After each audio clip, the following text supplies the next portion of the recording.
Man, we're live. Welcome in, Very everybody. live. We'll give you a little bit of time for folks to get in here. Joining us tonight, so graciously, Trent Seaborn, new Alabama quarterback commit. Thank you for being in here with us, man. Thank How you, you Trent. doing? Thank you, Oh, sir. having me. I'm doing well. How about yourselves? Doing okay. Can't complain. It wouldn't change anything if I did. So, so man, I got to tell you, you're all over the place of late, all over Alabama social media. Everybody's talking about Trent Seaborn. And I feel like we've been talking about you for years since you took the helm over there at Thompson, man. And just wanted to congratulate you first and foremost on your commitment to Alabama. Huge deal. And just talk a little bit about that, man. Why Bama? That's what we ask all recruits when we get them on that are committed to Bama. Why Bama? Yes, sir. This the whole recruiting process was really long. It was a lot of I would say stress, but it was a lot of work. Not only me but my family as well. It was a very long process that took course over probably the past 3 or 4 years. I've had the blessing and opportunity to go to many different schools, many different organizations, meet many different coaches. And some of these coaches and a lot of them too, we've been able to, my family and I have been able to develop genuine, true relationships with these coaches. And it's been a great process. But Bama, it wasn't really just like Bama's amazing. They I've always grown up an Alabama fan. Ever since Tua got there, which I was in third grade about the time. Yeah, I've been a diehard fan. But Oh, you can't always let that be your sole determining choice. Especially being a football recruit. So the way Coach DeBoer has been keeping Coach Saban's program going has been very impressive. Has very caught the attention of my eye. And the way he's been doing things there with him, with Coach Grubb. I was very close to Coach Sheridan before he left. yeah. Now Coach Ellis as well. I think he's going to do a great job there as well. And I'm just really excited to get down there and to be a part of a program that I've always dreamed about being a part of. let me ask you this, Trent. So you've obviously been a Bama fan your whole life. You said when Coach Saban retired and Coach DeBoer came on board, what was your first conversation with Coach DeBoer like? So I was a freshman when Coach Saban retired. Actually, I think I might have even been still in eighth grade when that happened. And at the time when I read the news, I kind of stopped in my tracks. I was like, whoa, like I did not expect that to happen. I knew it was going to be one day, but I didn't expect so soon. And at the time, I didn't know who was gonna fill in such big boots. And then it ended up being Coach DeBoer. And the first time I met Coach DeBoer was I want to say during the summer. My high school team was out there for 7-on-7, and I think it was the summer of my freshman going into my sophomore year, I want to say. And I remember me and Coach DeBoer, and I from when I first met him, I was like, yeah, this is the right guy for this program. He was very very down to earth, very genuine. Very easy to talk to. But the first time I had met him, he had not originally re-offered me. It actually took about another year later, when Mm. my team was back down there again for 7-on-7. And he had re-offered me, I think about a week later, that day that we played down there. They take things very seriously, their whole recruiting process, which I totally Sure. love and respect. They wanted to see me throw in person, in pads in person, wanted to see me get a lot of good tape as well, film.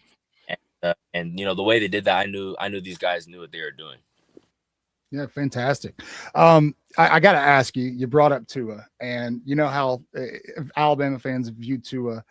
Just you don't have to go into a lot of detail, but what's your relationship like with the Tungavaloa family? Like, what's the dynamic there, if you don't mind? Yes, sir. So I was originally born in Hawaii. Yeah, That's where I grew up. And when I was born out there, when I was about 4 or 5 years old. My dad started taking me out to these clinics, during the week. And they were hosted by Tua's dad. They're just free clinics at a local park. Just any quarterback that wanted to come out and train, just come out and just get some work in for hour, a couple hours. And I remember the first day, I went out there. probably 5 or 6 years old. And after the training session was done, Coach Nalu pulled me aside and he said, hey Trent, I'd like to talk to your dad. So I brought my dad over and he introduced himself and exchanged numbers or whatever. And we've really gotten to be very close with them over the years. Cool. It would be Tua was in high school at the time, probably sophomore, junior high school. Talia was in middle school, and we'd be training almost every day out at the park. And then when Tua enrolled at Alabama, Talia actually went to Thompson, the school I'm at right now. That's and right. They had moved out to Alabama, and my family had actually moved out to Colorado because cost of living in Hawaii was starting to get kind of out of hand for my family. And but even when we were still living in Colorado, we would frequently fly out every few months to come train with Coach Nalu, because he's been my trainer ever since I was a little kid. And when we would fly out here and train with him, we would watch Talia on Friday nights, watch Tua on Saturdays, and through the Tonga Vailoas is how we met Coach Freeman at Thompson High School, my head coach right now. And my parents absolutely fell in love with him, and they wanted me to play for him. So when I was in 7th grade, we finally decided to make the big move and moved out here, and been out here ever since. Awesome. Incredible. That's incredible. I'm going to ask you one thing. I've asked this of a previous interview we did. Along your football journey, as you're starting to play, you go to these camps. At what point did you kind of start realizing, like, I can make something out of this? I'm better than all these other players. This can actually be a future for me. Yes, sir. I mean, growing up, I played a multitude of sports, but football was always my main one, my favorite. And when my family decided to move me out here, they did it because it was for the opportunity to play some of the best competition in the country, to be in a football state where every Friday night you're going to be playing against Power 4 guys, Division I guys every week, and even in practice too. That was one of the biggest reasons why my family moved me out here. But when we first moved out here, I was in 7th or 8th grade, and Coach Freeman had pulled me up to the varsity team. And I never really expected much of it. I was just expecting to learn behind the starter, see what high school football is like, because I had no idea what to expect, especially coming from Colorado, where in Alabama I think guys are a little bit stronger, a little bit faster. But when after my it was my 8th grade year, we were playing at Buford in Georgia, and I never expected to actually play at all. I was just excited to just be there, be on the team, be dressed. Yeah. But the opportunity arose, and actually towards the end of the game, Coach Freeman put me in, and I'm not gonna lie, I was scared out of my mind. I mean, this had Edric Hughes, AJ Bolden, and Justice Haynes on their team. Like, it was scary. But I first drive I went out, drove the team down and threw a touchdown. And I remember thinking, after that play, I was like, man, I could really, start competing with these guys. So that kind of switched a lever in my mind. Like, I knew I needed to work harder, get bigger, because I was real little at the time. I was probably 5'10", probably weighed about 165 pounds, maybe even less than that. So I knew even I didn't know I was going to even be committed to Alabama one day, but just to have the opportunity to go and play high school football at the highest level, and have the opportunity to hopefully get a scholarship to whatever school, so that my parents wouldn't have to pay for tuition. That set a different drive inside of me. Awesome, man. That's awesome stuff. Alabama's got a long, you're aware of this. Alabama's got a very long storied history of quarterbacks. And with those positions comes, it's you're a leader, you're a field general, you're a leader. What does leadership look like to you? What does it mean to you at the quarterback position, especially going into your senior year here? Yes, sir. Yes, sir. I mean, I'm very deep in my faith. That's something that I take very with a big pride. That I take in. And in the Bible, Jesus teaches to be a servant leader. That's kind of the way I do things. Is I'm not the type of person to yell at someone or cuss someone out for doing something wrong. I'm more of the person to lead by serving my teammates. I'm going to do the best that I can to make sure that my teammates are in the best position possible. And that's something I've learned over the years. Now I'm going into my 5th year here at Thompson High School, and I've been able to watch the guys before me that were older than me. I've been able to watch them lead, and their own certain ways or however they lead, and I try to take after them while also keeping the same mindset of I'm still serving my teammates, still serving my coaches.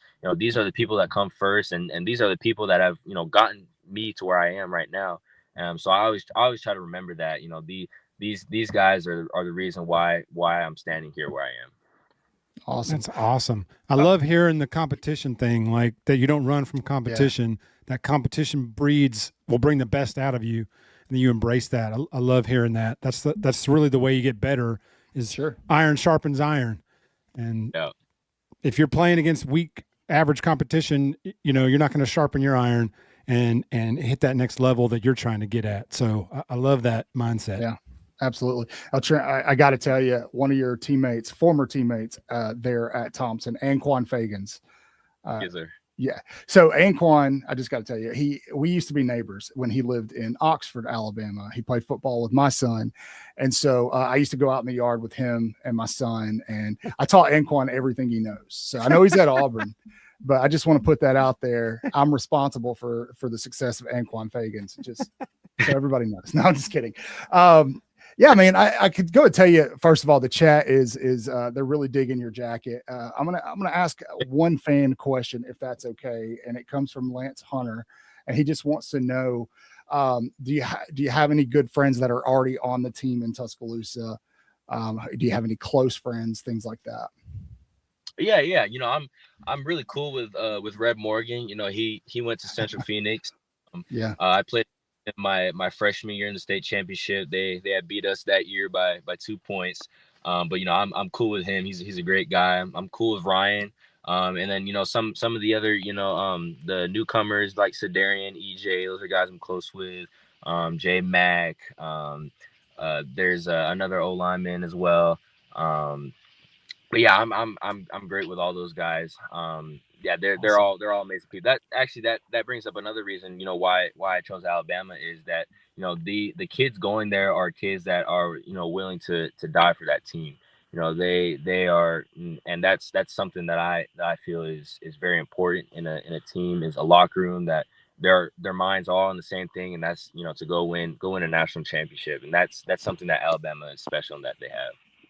Awesome, man. That's something that has been kind of a general thing. We talked to Xavier Griffin last year, Jet Tamala, Jabarius Garora. We did a few interviews, and they all kind of they said the exact same thing. There's something different about the locker room in Tuscaloosa right now. It's trending in a different direction in terms of brotherhood, and they're all, the majority of them, especially these DeBoer era guys like you, they're there to play for the A. And I can tell you this, man, I've got 2 degrees from that school, so I'm excited about your future there. So I appreciate that you take pride in it just as well as I do. Yeah, man, that's all. I love that. Yeah. I love it. Got one last question for me. Then Michael can wrap it up, and we'll let you on your Thursday night plans. So when all the dust settles, your college career is done, you're on to the NFL. When Alabama fans have watched you play, what do you want them to remember most about you? Oh gosh, I've never really been asked that kind of question before. Curveball. Right to your part. I'm not the big, the big cameras guy, lights, all the attention. I'm not that kind of person. I want to be remembered as a person that, that was a great leader for a team and a great role model for teammates, and then also for the younger generations to come. I want people to look up to me as a strong Christian, strong believer in in the team, not individualism. Someone that that always puts his teammates first, his coaches first, make sure they get all the credit, because that's just what I do. Every time we win a state championship, it's always because of the team and coaches. So yeah, to answer your question, that would be who I'd want to be remembered as. You're going to go far with that mindset. Yeah, you're going to do great things. All right, Trent, last one, and then we'll let you go. I got to ask, because the chat's not going to leave me alone if I don't. Is there anything that Tua has ever given you, a word of advice or anything like that, that's kind of stuck with you throughout your career? Oh gosh. Sorry, another curveball, man. Yeah, I have to go back in the memory bank because this would have been when I was a real little kid. Yeah. It was not only because Tua and Talia, they were both both raised very well by Coach Sure. Nalu, Yeah. and his main thing is always putting the Lord first, no matter what. It's actually cool before and after our workouts with Coach Nalu, we always prayed in and always prayed out. That's just a thing, a tradition we've been doing for over a decade. So always putting the Lord first, and then also always being honest. Two things: always being honest with your work, and then always remembering, who and what got you to where you are right now.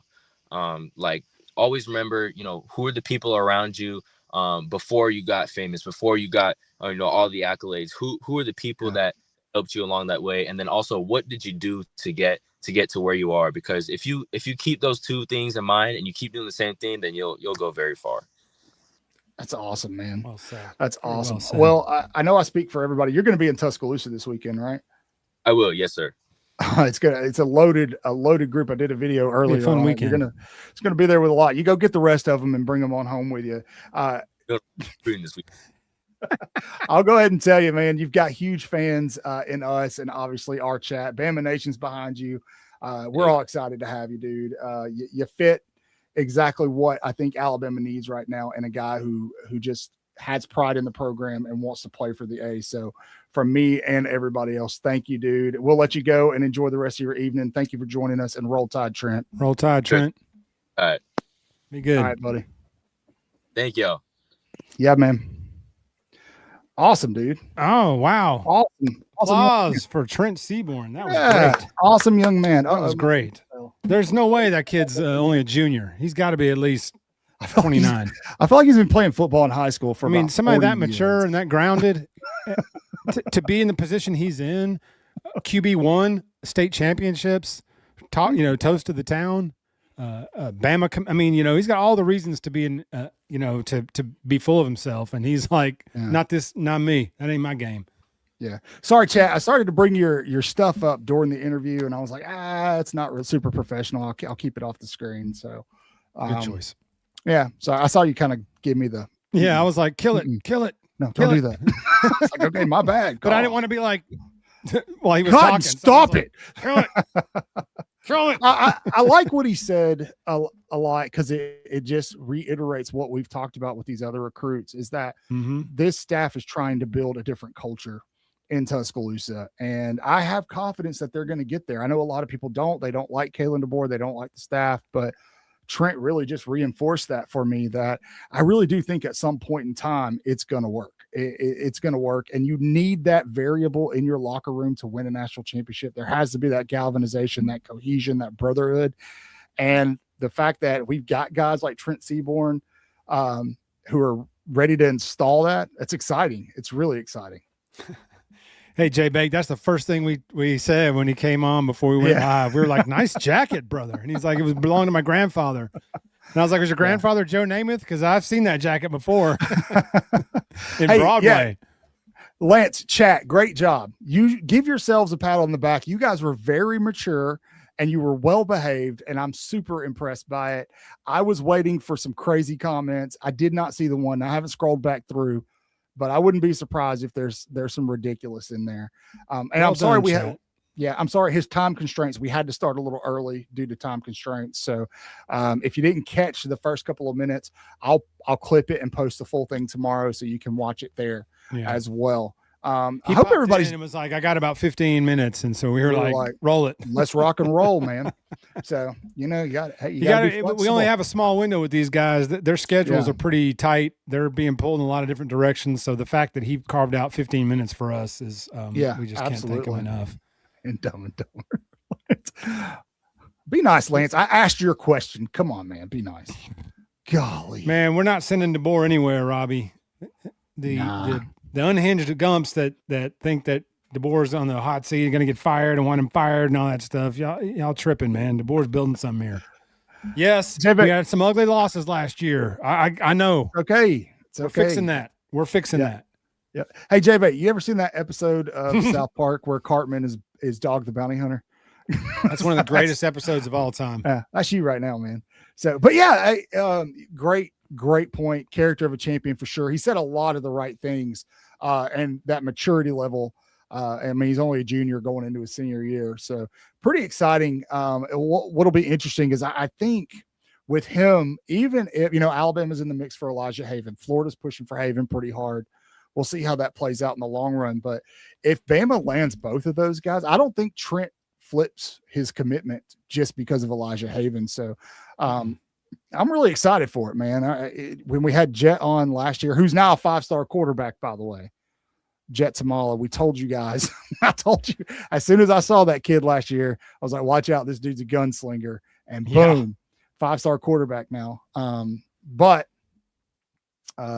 Anyway.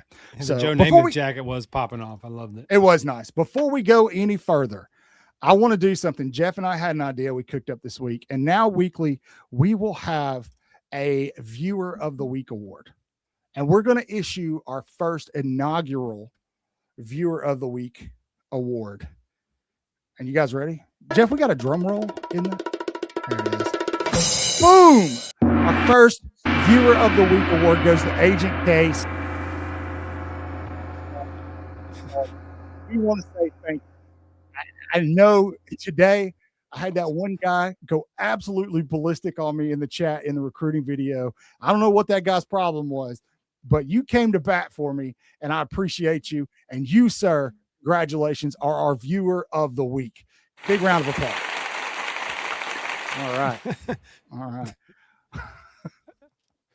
You can put that on your wall next to your high school diploma. We'll send you one without the random white bar in it. I don't know what happened there. I'll fix that. Canva has its own life too. It was ridiculous. I know why.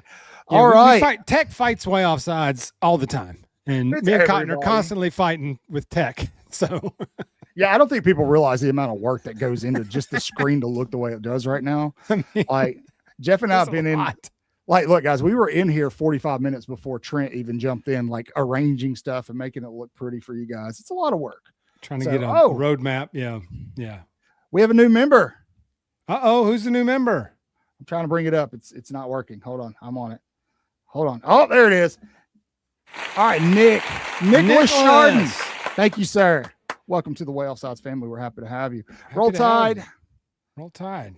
Saw Nick this afternoon in Miller's Edge. So he was over there. Yeah, if you guys aren't checking out Miller's Edge, you need to go check it out. Go check that out. Get some really good information, such as Wilkin Formby was likely paid 7 figures to go to Texas A&M.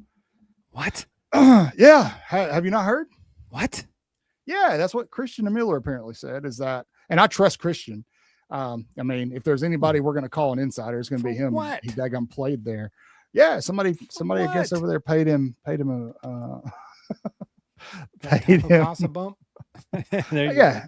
I told you, the question is do they put a taco casa in College Station? Is that going to happen? Yes. I appreciate you censoring yourself. Several. Give out merch. Y'all do us a favor. Go like the show. What kind of merch do you want? If y'all are in here in the chat, I don't know how many. Let's see it. 122 of you in the YouTube chat. Y'all go hit a like for us. Yeah, subscribe, do all the things. All right, let's get on topic here, Jeff. It's been a weird week. There's not been a lot going on. Everything is kind of focusing around Charles Bediako and that situation. I guess we could hit on that a little bit if you want. I don't really see much point right now until after the hearing, which, by the way, won't happen until right before the Iron Bowl of basketball, which is interesting. Can we get a cotton and powder shirt? Yeah, we can. We sure can. Yeah, what we'll do is I'll use AI and do one of those like crazy Kmart family photo things of me and Jeff, or excuse me, me and Powder. And yeah, we can put that on a shirt and you guys can buy it. But which if you buy it though, you'll have to post it everywhere. #Bama Stew. So that's right. Bama Stew. Yeah. Kayla, if you got it, put the link in the Bama Stew. Cotton candy. Man, I'm pumped about that interview. It was good. It was really good. Very promising. If you guys aren't watching recruiting right now, what we were kind of getting at is it's junior day in Tuscaloosa this weekend. And Alabama's got a ton of dudes. I think probably 20, 30 probably maybe a little more than that, recruits on campus, including a few 5-stars.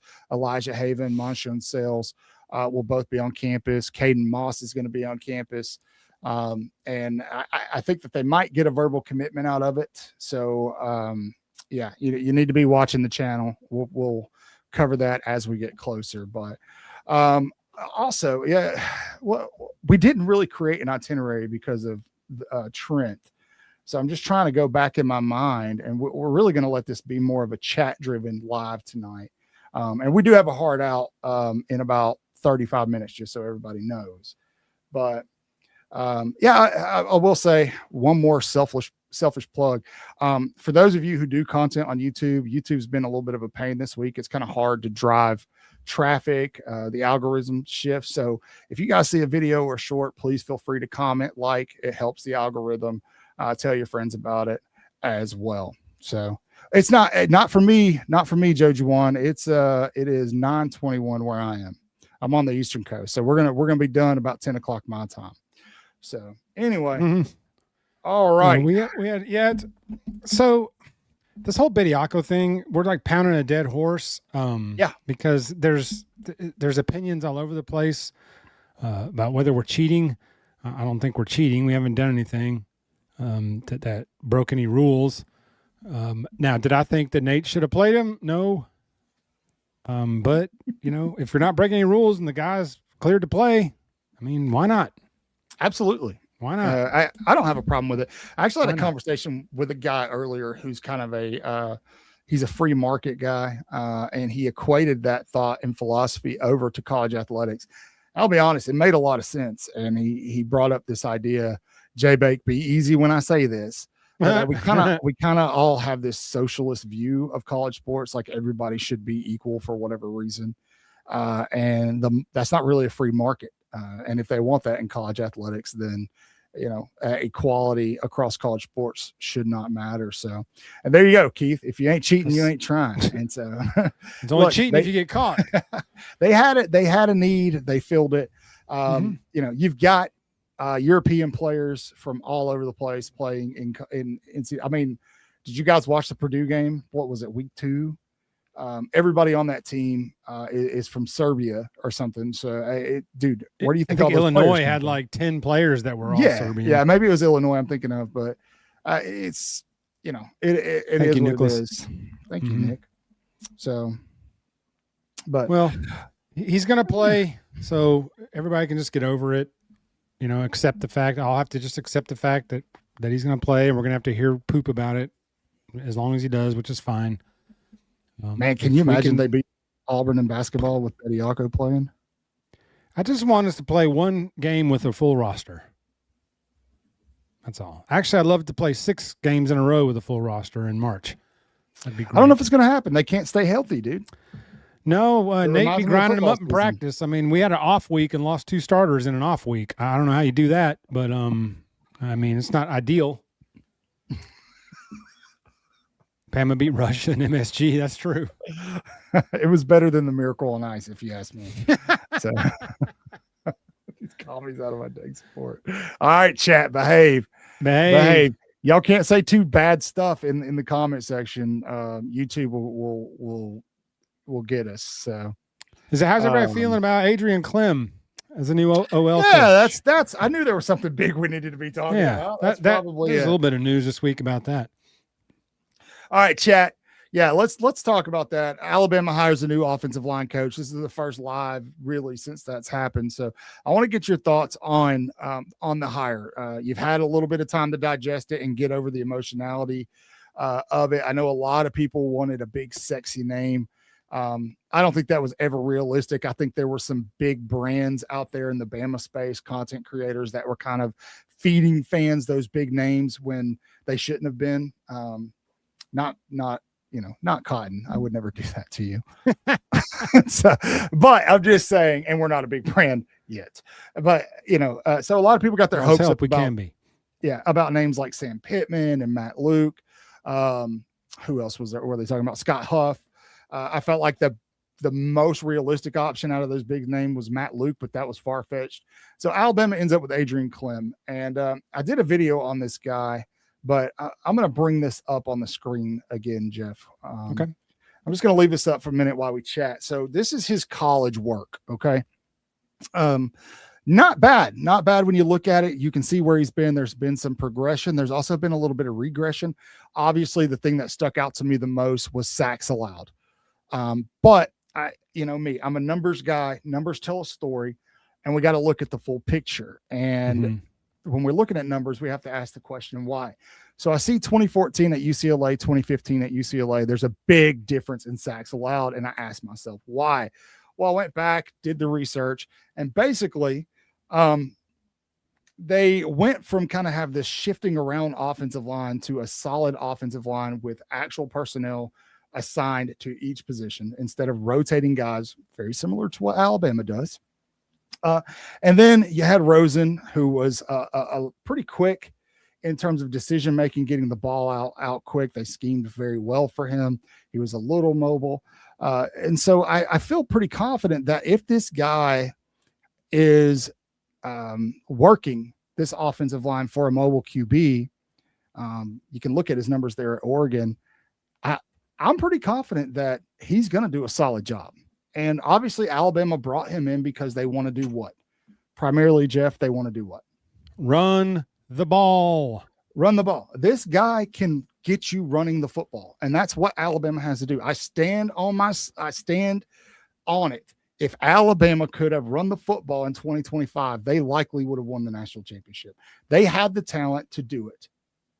They had the talent to do it. That's the only thing that was missing was a run game. And a lot of people want to blame scheme. A lot of people want to blame running backs. And sure, that's all a little bit of it. But ultimately, when you get down to the down and dirty, you cannot go watch that offensive line play and tell me they were not the problem. You just can't, because they clearly were the issue.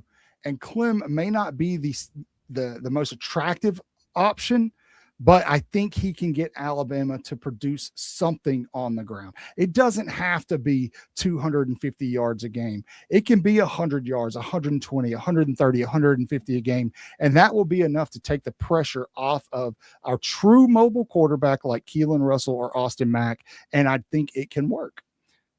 I agree. And like you said, we don't have to run for 400 yards a game to get this to work. We just need the three legs of the tripod when a running game, which is the offensive line, running backs, and wide receivers blocking. That was sorely lacking this year. Was dominant blocking by the wide receivers, if any. That's a big problem. And also, there were just several things, but I think look what DeBoer has done since that disaster against Indiana. Okay, he purged the entire offensive line room. Purged the entire thing except Carroll. Purged the coach, got a new offensive line coach, upgraded the running back room. I mean, DeBoer is attacking the weaknesses with fierceness. And that's what he needed to do. He recognized, okay, that we can't run it back like this. It can't stay status quo. If I'm going to be successful here, I've got to make the difficult choices and the bold moves and basically telling the whole offensive line, sure, absolutely. Have a nice day. Yeah, Cat. I mean, our run game can only go up, right? Yes, ideally, theoretically, you would think that. But the year before last, I'd say this all the time regarding the offensive line. I said it can't get any worse, and it did. It absolutely John? did. Yeah. So I would be careful with that. Just to be honest, I'd be very careful. Great question here. Who's going to be running back number one? Time will tell is the answer. I don't think it's going to be Daniel Hill. I think Daniel Hill is going to be that change of pace back for Alabama. So the competition comes down between Brown, A.K. Deere, and Kevin Riley. You're likely going to, I would favor the most experienced player, and right now that's Kevin Riley. I think that you're going to see E.J. Crowell. I think you're going to see A.K. Deere. I don't know about Brown. We'll see. But if I had to pick a starting running back right now today, I would say Kevin Riley. That's a safe pick. What I love about it, though, is there isn't one right now. So go ahead. That's exactly where I was about to go. Is that where you're going? Okay.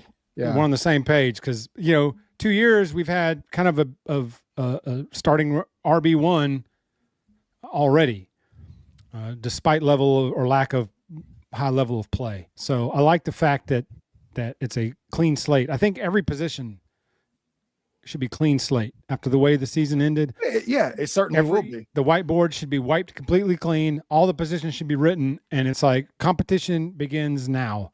Yeah, there is no. I mean, think about it. Offensively, right now, the only 3 names that I know that are going to be the starter for certain, or that are going to start, are Michael Carroll, Ryan Williams, and Latsier Brooks.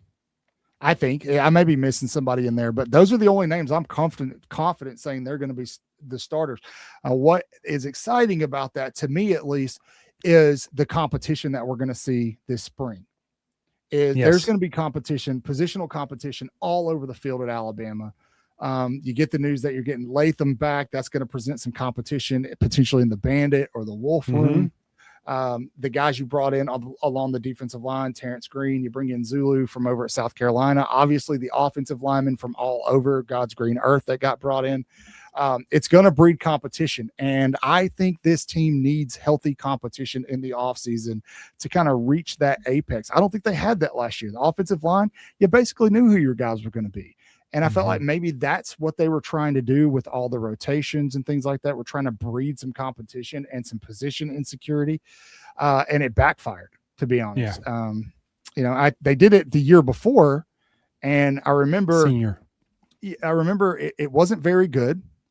And then that USF game around the fourth quarter, they're plugging guys in, trying to find something that worked, and it just kind of clicked, and they rolled with it the rest of the season. It wasn't great, but it got better. I felt like they tried to do the same thing to encourage competition last year, and it just kind of backfired. And of course, injuries were a problem, but competition in the spring for Alabama is going to be big. And competition, as Jet Tamala said, will bring out the best of these guys. And so hopefully, I'm not saying that they're going to be national championship caliber guys, but I'm saying that hopefully the guys that are starting are going to be playing their best football.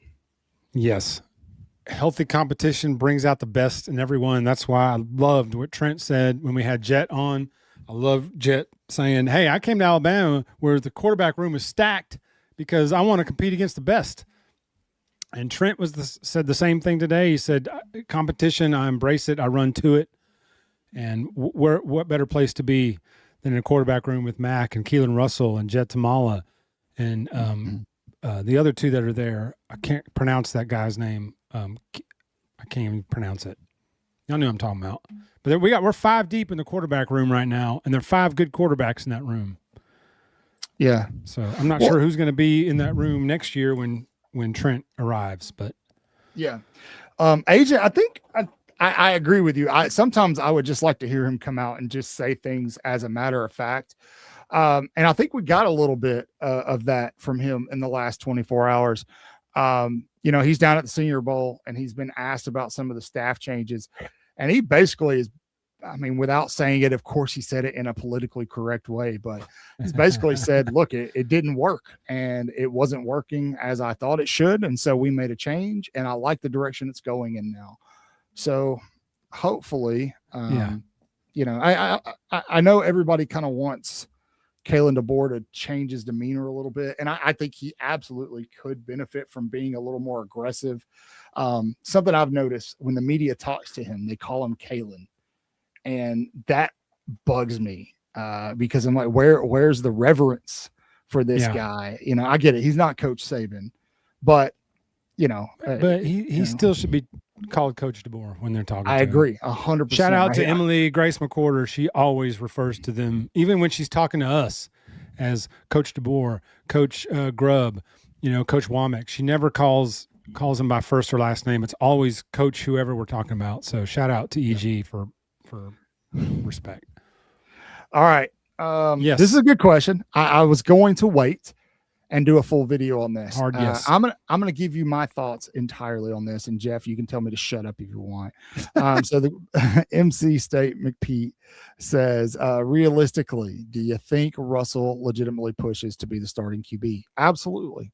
I think he does. I think he is 1000%. talented enough to put a lot of pressure on Keelan Russell. Excuse me, not Keelan Russell, Austin Mack. I think when it's all said and done, Austin Mack wins the job and will be Alabama's starting quarterback. He's got the experience. What did we just watch Indiana do? Win a national championship with guys with a ton of experience. Austin Mack has it. He's going to be one of the older players on this roster. He's been in DeBoer's system with Ryan Grubb, without Ryan Grubb for a very long time. It just makes sense. I think the writing's on the wall. There's going to be a lot of talk about this in the offseason, and I don't think personally it needs to be there. Now, where you can rest easy is that Austin Mack will be gone. I know he's only a junior. He'll be gone after this season. So Keelan Russell knows that after this season, it is absolutely his show. Russell's mom has come out and said he's not going anywhere. He's not transferring. He's at Alabama to be at Alabama. So I'm not super concerned about losing him if it's Mack's job. But I just feel like when we look at what the trend is right now, and Kalen DeBoer talked about this down at the Senior Bowl. He talked about some of the seniority they have, and they have it in some good positions. And I think he was talking about the quarterback position. I feel like Austin Mack, it's just a no-brainer. Keelan Russell absolutely is going to push him, which is good because it's going to force Mack to play better football. And that's what we're talking about in general here. That's all we want. The only thing Mack really is missing is live game reps. But he's been in the offense for 4 years now. He followed DeBoer across the country. The only thing Mack does not have under his belt is live game reps. He's got some mop-up reps, but he doesn't have any true live game reps. So that's the only but the good thing is that neither does anybody else. None of the other quarterbacks have a ton, any live game reps. So it's not like one guy's going to be the favorite because he played in 7 games, whatever. It's going to be legit, open, healthy competition. We've basically had QB1 decided ever since DeBoer set foot on campus here. Sure. So this will be the first healthy quarterback competition we've had since he's been here, running his offense with all players that he's brought in for a reason. I agree. All right. Really good question here from Agent. Rammer Jammer Alex, a member question. It says, Cotton, when you watch Alabama on film, not the logo, not the history, do you see a team that's building towards the elite or one that's still being evaluated as elite because of what Alabama used to be? This is a great question. This is a duality question. And there's several different ways you can answer this. And this is going to be long-winded, so buckle up, Alex. First and foremost, elite. What is that? What are we defining as elite? Elite 15 years ago when Alabama was is completely different than what elite is today. I would argue that there are no longer elite teams in college football. I know what Indiana did this year, and that absolutely looked elite. I think that is an outlier. I don't think you're going to see that ever again. I don't think a team is going undefeated and winning a national championship again. I don't. The talent is too far dispersed. We saw it disperse way more than we ever have in the transfer portal. I do not think that will ever happen again. So elite at that level, no, it's not. It doesn't exist again. Do I think Alabama is building to be a long-term successful program? Yes, I do. I do. I think they're doing it differently than what a lot of fans would like them to do. A lot of fans want them to go out and get the biggest name out of the portal and build that way. Because that's the flavor of the week right now. And I understand that. But I think in terms of traditional recruiting at the high school level, hopefully developing these guys and keeping them on campus, Alabama's recruited very, very well. And I'll go ahead and tell you, they're going to be in the running for a number 1 class in 2027 this year, this recruiting cycle. They're recruiting at a super high level. They're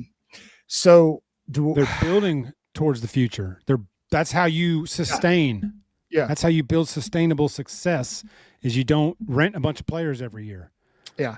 I'm confident that if Alabama gives Kalen DeBoer time and resources, he's got to have some resources because they do have to go and hit on some of those names sometimes. I'm confident that he can win a national championship at Alabama. I'm telling you right now, if Alabama had any kind of run game last season, they would have had a real shot at a natty. They would have had a shot. they still had a shot at it anyway. Mhm. Whether they should have been there, shouldn't have been there, whatever. But in terms of long-term success and what is elite, I think the definition's changing because the sport is changing. I don't think there are elite teams anymore. And we've heard that the past couple of years. We've heard these people that are plugged into college football say, there are no elite teams anymore. You know, we're so used to people going, well, it's Alabama and everybody else. That's just not the nature of the sport anymore. NIL, the transfer portal, has killed that. It's over. Big time. Is Alabama still competitive for a national championship as much as Georgia or Ohio State? Absolutely. They just made a playoff. They just brought in a top 5 recruiting class. I think a top 3 recruiting class. They are going to return one of the most talented rosters, even with the portal exits, one of the most talented rosters in the country in 2026. I got my years confused. So, yeah, I do think so. But I think we have to be realistic about where college football is. There are going to be teams who go and catch lightning in a bottle via the portal and win it all. LSU is probably going to be one in a couple of years if they don't do it this year. Texas is getting close. I still don't think Sark can get it done. However, I think when we're talking about elite as in long-term success, always being in contention for that title, yeah, I do think Alabama's building it. I think Kalen DeBoer is learning. He's evolving. I do think long-term there's going to have to be some more staff changes, but I think we'll see that probably after this year. Very long answer to your question. Give him the opportunity. No coach was going to come in here, replace Nick Saban, and have Alabama back at the top of the mountain, never skipped a beat by the end of year 2. It was an impossible task. Nobody was ever going to do that. I think DeBoer has done as good a job as anybody would have. Yeah. The fact Cignetti did what he did is putting a little more heat on DeBoer because the unhinged gumps are sitting around going, why don't we get Cignetti? Nobody wanted Cignetti when he came out of JMU. That's why Indiana hired him. Yeah, could you imagine Alabama fans? I mean, come on now. JMU with a bunch of JMU transfers. I mean, we'd have burned Tuscaloosa to the ground more than the unhinged ones already are. I don't know that he's going to start. We'll see, Lance. He scares me too. I mean, a lot of these guys are. You know, we got a guy from Mississippi State. That's not a juggernaut. We got 2 guys from Mississippi State. That wasn't a juggernaut team. Yeah, but this is and that's why I keep saying we got to wait and see the right place. It can click. Things can click at other places, okay? Justice Haynes was a 3-yard per carry back for us. He goes to Michigan, runs for 1,500 yards. Mm-hmm. Just a different scene. It just clicked. Yeah. And, of course, everybody's like, well, we should have kept Haynes. He had every opportunity to take that role, and he was average at best for us. Yeah. So, and to Agent's point, that talent has to be developed. Yes. I know a lot of people question that with this staff, and I get it. Along the offensive line, it did not show up. I still have questions on the staff line, 100%. I do, but there's hope. There is some glimmer of hope because we've seen Josh Cuevas, we've seen Parker Brailsford, we've seen, some of the young guys that came in Dijon Lee this year. Dijon wasn't Lee, even the start in the beginning of the year. By the end of the year, he was our Jeremy best cornerback. Bernard. Yeah, and so we've seen some of these guys come in and be effective. And so it's about evaluation. And I think the staff is really, really good at that. I think they're really, really good at that. But again, like most of you, I think I'm kind of on a let's wait and see what happens moving forward. There's a lot of question marks going into this season. The potential's there. It's absolutely there. But how will it? We should be optimistic. We should be optimistic this year. I mean, he's attacking the needs. I think we lost Cotton. He's attacking the team needs. The weaknesses that we all saw last year, he's attacking them. All right, you back? Yeah, it's raining here. Sorry. Oh, okay. Yeah, you had that freeze frame, so I yeah, it looked like you froze. I was making fun of you because I thought you froze. Somebody froze there. We don't know who. Roll Tide, Jimmy. Yes, London Simmons. Yes, yeah. Most great of the guys job. that developed this year, that played the best this year, were guys that DeBoer brought in. Yeah, which is interesting to me because everybody's talking about how Kirk Cignetti went and got won a national championship with a bunch of 3-stars, but Alabama fans aren't talking about the fact that you had Lottie Brooks, great evaluation job. London Simmons, great evaluation job. Right. You had guys like that contributing at a very young age to Alabama this year. And so, can he get it done there? Sure, man. It's just a wait and see. Kalen DeBoer is also, I said this before, like he's still learning how to be an SEC head coach. This finesse style stuff that Ryan Grubb is doing, it's not. Okay. Can you guys still hear me? Sorry. The finesse style stuff's not going to work full time. It's just not. It's got to be, there's got to be a physical kind of ground and pound attitude. And I think that they're trying to do that. I think the staff understands that and they're trying to make the necessary changes. Will it happen this year? It's really hard to predict. 2027 is looking very, very good though, if they can retain talent that they've recruited. So I think that's where we are with it. I think the potential is certainly there, but I'm not comfortable saying this team's going to be a national championship contender in 2026. I got to see it first. And that's as realistic as I can be. Or maybe Derek Nix. Maybe Derek Nix. That was you that time. Oh yeah, I got the try again screen again. Man, last week we were like mid sentence and the screen just goes try again. StreamYard, what? StreamYard. I'm even hardwired in too. I love it. Hey, Jimmy Clay. Jimmy Clay. Super chat. Bama softball, Roll Tide. All right, Jimmy, we hear you, brother. Mudita. All right. Yeah. We'll talk some softball this year if you want us to. Stick around. Make sure you're subscribed. Tell all your friends. By your Comcast bill. Shit, man, I got what do I have? AT&T, I think. I just switched to Spectrum about 2 weeks ago. So Agent, I live like 4 miles from the Atlantic Ocean. And so anytime the wind blows, man, the Wi-Fi here just craps out. It's crazy. The show will be about to start and he'll be like, we got weather coming in. So about 15 minutes, my signal's going to start. Yeah. It's going all over the place. It's nuts. So, but you guys are awesome tonight, man. Chat's busy tonight. Love y'all. See, everybody is. Yeah. And we appreciate every single one of you. We want to make sure you guys are telling folks about us. The best kind of marketing is grassroots. So make sure you tell your friends about Waaaay Offsides, have them go subscribe. We got some big things in the work. One of our chat members is I don't want to go too far with it, but some very, very big expansion plans for this year. So you guys are going to want to be along for It's an interesting question. I don't know if we talked about this. We got a new member really quick. Oh, we do? Yeah, let's bring that up. Sorry, we'll come back to that. Okay. Rammer. I got it started. Who's the new member? That would be Mr. Jimmy Clay. Same guy with $20. Jimmy Clay for becoming a member and supporting the Waaaay Offsides team. Thank you, Jimmy. Jimmy in the running for member of the month. We're going to do member of the month as well, starting in February. So, Jimmy, yes, sir. Appreciate you, sir. Very prestigious award. Well, actually, member of the month will actually get their certificate emailed to them. And you can print it off. I'm not kidding. On cardstock, though. Whoa. Yeah, cardstock. Agent. Did you dox me, man? In the St. John's River. Wait, how do you know that? He might just know where I am. Somebody might have said it. So probably. You probably said it. I probably have. So Alabama sports, Alabama all the time. So Keith, Roll Tide, are you trying to make me jealous? Maybe Eric, maybe a little. All right, what was that comment, Jeff? All right, I got it right here. So Rammer, this is a good question. Yes, this is a hard yes. We are at that point where the expectations are too high. That's why for like a year and a half, all you heard was Bama Nation go, well, Saban did it this way. Well, Nick Saban wouldn't have lost that game. Nick Saban would have done this. Damian Harris went on TV and said Nick Saban would have kicked Malachi Moore off the team for that little fit he threw at the end of that game last year, and he would have ripped the C off his jersey.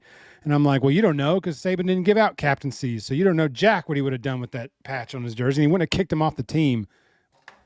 Stupid. But yes, the expectation. But DeBoer knew that. Okay, he knew that when he took the job, that he was going to be compared to Nick Saban at every turn, literally every turn. I mean, some ridiculous things too, like, wow, Nick Saban, you eat way more pizza than Nick Saban did. Nick Saban never would have eaten that much pizza, or just dumb stuff like that. So those expectations were put on him before he ever got here. And what do expectations do to everybody? They disappoint. Okay. Expectations is the pathway to disappointment in every aspect of anyone's life. If you sit around waiting on expectations all the time, you're going to be disappointed all the time. So he deserves a shot. If Hung Freege got 4 years at Auburn, DeBoer deserves a chance to build this thing the way he knows how to. This formula has worked everywhere he's been. So there's no reason to believe why it won't work here if we give him the time to get the right ingredients in the cupboard. Sure. Yeah. Sorry, I don't mean to go off, but topic. But yeah, Alabama. If you guys aren't watching Alabama women's basketball, they're looking pretty solid, man. Got a big win over the Georgia Bulldogs today, 68-53. So they're 19-3 right now, ranked number 24 in the country, playing about as well as the men. So make sure you're shout out Alabama women's basketball. Gymnastics, I think, is number 3 in the country as well. So good gymnastics squad. Now, I'm not saying that Bama should lower their expectations and say, hey, man, 8-4, we're fine. That's not what I'm saying at all. But you've got to understand what he's trying to do here. And it was not going to be easy for whoever, no matter who he hired, was going to get the same critiques and the same people coming after him the same way, no matter who he hired, because whoever we hired was not going to be Nick Saban. And we had a tough time letting that go. Yeah, J-Bake's got a good point here. You're right. You're absolutely right. Yeah. What up, Hunter? You remember that press conference where somebody asked him, "Oh, how many young guys are going to play this week?" And Saban was like, "What makes you? Why do you just assume that the young guys are going to get to play? Like, we still got to play the opponent. That's where the whole poop through a tin horn came from." What do you? Let me check something out really quick. Yeah, and Dan Lanning's gotten his ass kicked in the playoffs 2 years in a row. Is he on the hot seat? You hear Oregon Nation ready to burn his house to the ground? He's 0-3 against DeBoer. Everybody loves Dan Lanning. If you ask Bama Nation who they want, they'll all say Lane Kiffin or Dan Lanning. Two guys that have accomplished less than Kalen DeBoer, by the way. You're right, Jimmy Clay. I did not know that.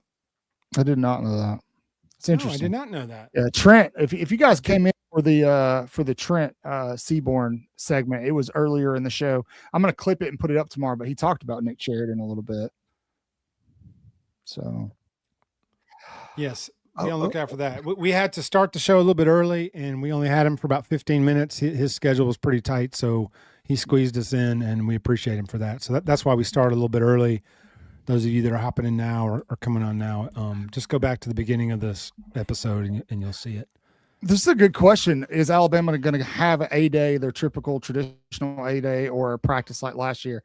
I'll be honest, I don't know, but there's no reason for them not to have a traditional A-Day game unless they're worried about injuries or something, because there's no second portal window that they have to be concerned about. That's the whole reason teams were canceling it before. I don't know what they're going to do. I would imagine that announcement is probably coming in the next couple of weeks, but hopefully it's going to do something a day, because last year was a huge bust, and I guarantee you attendance is going to be really bad this year if they don't host an actual A-Day game. Well, and everybody's down after the Indiana game, so I'm not sure if they'd flood the stadium anyway, even if it was a regular A-Day game, because everybody's mad about how we looked against Indiana, rightly so. Do I do any bass fishing? All the time, man. All the daggum time. Me and my son go fishing. Nice, Hunter. Going over to last year down in a canal, and he caught him an alligator. Alligator was chasing his frog around. Alligator finally grabbed it, and that was a fun experience. But yeah, bass fishing down here is legit, man. We have a good time with it. Nice. Where I live, we got a ton of ponds in our neighborhood, and so not supposed to. Yeah, they pull some alligators out of them, but I go fishing in them all the time, man, and they're not supposed to be fished in, so there's some pretty good size bass in there. So I just don't tell anybody, and so yeah. Hunter, make sure you wear sunglasses or something, because the Georgia basketball court is murder on the eyes. Oh yeah, that gray. Oh god, it's awful. But yeah. Get us a win, man. We need a road win. Well, let's beat Florida first down here in Gainesville. So yeah, that game is Sunday at noon, so I won't get to see any of it. Why it's a Sunday at noon, I don't know, but Sunday afternoon and basketball day. I don't make the rules, Jeff. I know. It's all driven by TV, and ABC said, we'll take that game at noon. Nobody will be home yet, but we'll still take it. So I'll have to watch that on DVR around 5 o'clock in the afternoon. Bediako. Yeah, I heard Billis went off about the Bediako thing on Feinbaum. I didn't hear it, but I heard several people talking about it. It's the same thing, man. It's the same thing. And look, I say this, dude, is it good for the sport? Nope. If you want the sport to be a free market, if they're willing to play them, let them play. If they're willing to pay them, let them play. Let them play. Until they say you cannot do that. It's a free market. We're so concerned with we don't want to give another team an advantage and this and that. It's happening anyway. The market will eventually correct itself. Right. Yeah. You know, like I've talked about that too ad nauseum with NIL and college football. Everybody's, well, it's not fair because Texas and Oregon can just outbid other teams, blah, blah, blah. Well, Texas and Oregon haven't won a national championship and they've been playing players for years at this point. The market will eventually, that donor fatigue, things like that, it'll eventually correct itself. That's what they do. That's what markets do. So it'll be fine. You just kind of got to wait it out. Now, it does set a bad precedent. If they don't figure out how to do this, you're going to see basically Auburn's entire Final Four team from a few years ago coming back because none of those guys made the NBA. So you're going to see all those guys come running back. Gotcha. Keith, I fished up in Gunnersville a lot, man. I'm from Northeast Alabama, so I only moved down here like 4 years ago. Did y'all see that Nick Perkins tweet today that had Giannis in a Bama jersey? Guess who made that? Oh, was that you that made that? Yes, dude. I made it. And I posted it, and probably within 15 minutes, I saw 8 other people posting it. I made that an AI. I could literally go through my AI history and show you where I made the. You should start putting our logo on stuff you make. Ryan Day. I don't know. Yeah, I know the Ryan Day one too. For those of you who saw the Ryan Day neighborhood pitch thing, if you're new here, that was me. That was him. So, the Carson Beck one too? Yeah, the Sid the Sloth. Sid the Sloth started going nuts. Everywhere I turned, there was Sid the Sloth. And I was like... Where he's holding the football like this.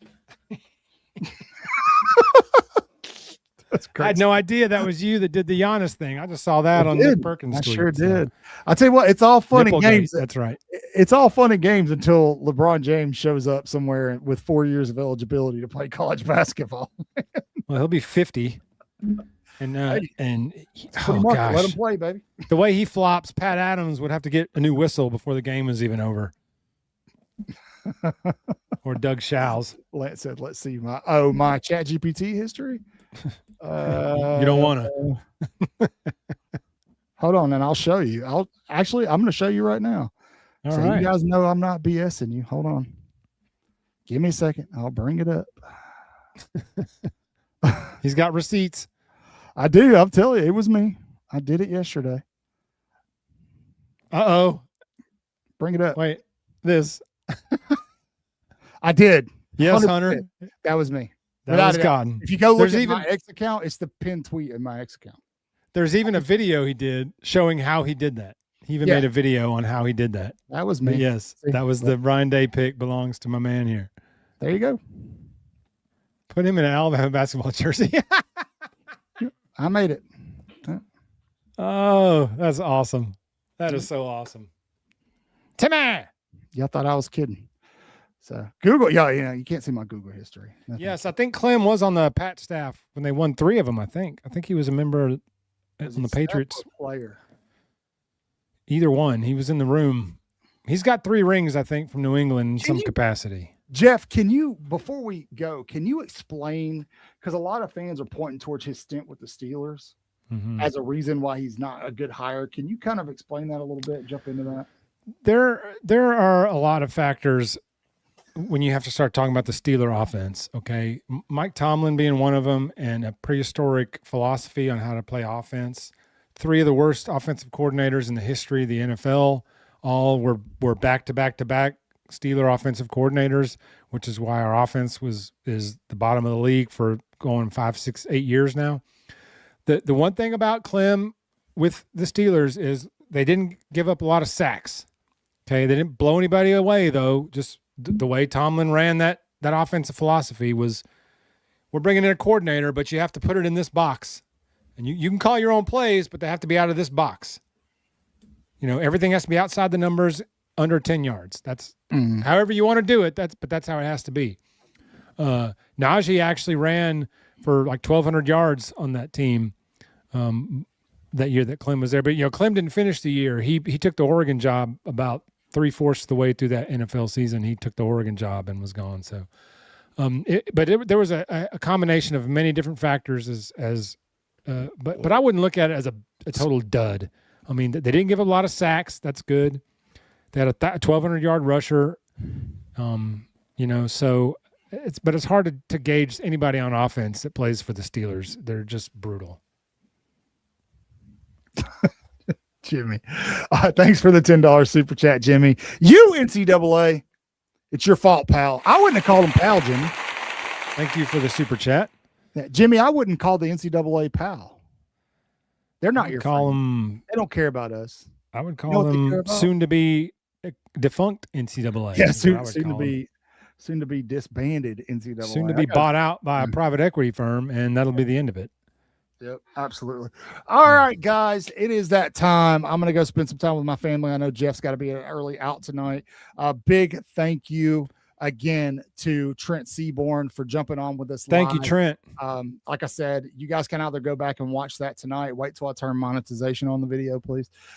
And then we'll clip it and post it up as its own video tomorrow. So feel free to clip that and share it everywhere. If you guys have that capability, that would be super helpful. Tell your friends, your coworkers, your family about us. Take their phones and make them subscribe to the channel. I'll check it out. Videos, comment, that thing. Like I said, I think all Alabama content creators right now are kind of having trouble with the algorithm. So the guys that you want to support, make sure you're supporting them. It's kind of rough now that the season. YouTube don't like it when you get some momentum. Then they switch up the algorithm suddenly. Yeah, we had like 2.3 million views in the last 30 days, and now all of a sudden YouTube's like, whoa, you were growing too fast. Yeah, calm down. New algorithm. Like, okay, thank you. What? So, but anyway, school hourglass. Yeah. Thank each and every one of you. I hope that you guys are staying warm. I know it's going to get colder this weekend, so make sure you're taking care of yourselves, please. If you need something, don't hesitate to ask. We probably won't help, but we'll pray for you. So as always, you guys know the drill. Subscribe, like, comment, all the things. Spotify, anywhere you listen to podcasts. Jeff, thank you for all your hard work with that. Yes, check us out on TikTok too. Shorts are up on TikTok, so give us some like and follow there too as well. We're trying to grow everywhere. As always, guys, you know the drill. Say your prayers, read your Bibles, wash your hands, horns down, baby. Beat Auburn and LSU and Tennessee too. Roll Tide.